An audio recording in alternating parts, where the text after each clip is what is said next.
كاين هاد الطويجين فيه واحد الاكله اللي كتعجبني بزاف. انا واقيلا عرفتها ملي قلتي كتعجبني بزاف. شوفي لي هذا الجمال. كويرات ديال السردين. اي تماما. ايش هي الوصفه اللي غادي نوريكم هي الوصفه ديال الكواري ديال السردين على الطريقه ديالي.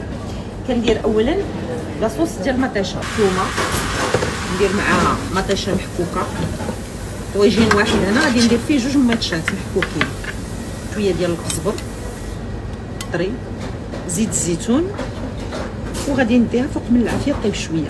هنا عندي الكفته ديال السردين، بعد ما كيتنقى السردين تيتقطع فوق من القرطه غير بالموس باش كيبقاو طراف غلاظ. غادي ندير له العطريه، انا كيعجبني ندير واحد النتيفه ديال الخرقوم كتعطيني واحد اللون ذهبي كيعجبني في كفته الحوت. فلفله حمراء تحميره حلوه. غادي ندير الكمون،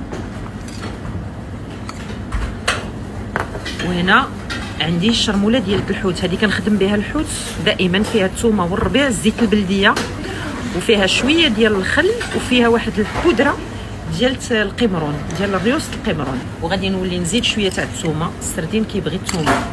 غادي نعجن هاد المقادير مزيان ونديرهم كويرات. حتى تعجنات مزيان مع داك المقادير كامله اللي درنا معاها، كنكوروها كنديروها كويرات ما بين 25 حتى 30 غرام ولا بالقياس اللي كيناسبكم. هذيك الميتشه ها هي طابت، كنزيد عليها شويه ديال الملحه، كثرش الملح بزاف، هي حتى ديال الشرموله.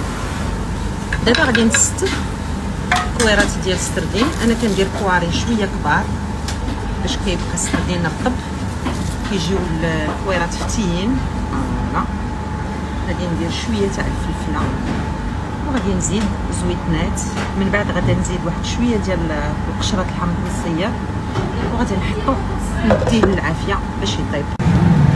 ها هو الطويجين ديالنا تيتربخ حتى كاع وكان يطيب، وكنزيدوا له شويه ديال القزبر من الفوق، شرائح ديال القشره الحامض المصير، وواحد القطيره ديال الزيت البلديه، ونقدموه بالصحه والراحه.